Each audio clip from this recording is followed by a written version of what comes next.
Welcome back. I'm going to show you a delicious and easy way to get in your fats. This spinach soup is great as a side, on its own, and an easy meal prep. Let's take a look at what you'll need.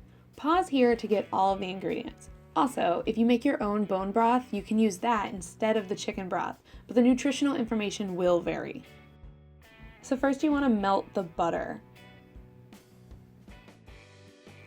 Once it's melted, go ahead and add all of the chicken broth and bring to a boil. It's gonna smell delicious. Then add in the heavy cream and stir well. Once it's stirred, go ahead and add the carrots and the cauliflower, give it another stir, lower the heat, and simmer for 15 minutes. Now you want to add the spinach, give it another stir, and simmer for another 15 minutes. Season with salt and pepper to taste, and then serve it and enjoy. You have a delicious, low-carb, high-fat spinach soup that you can enjoy for days to come.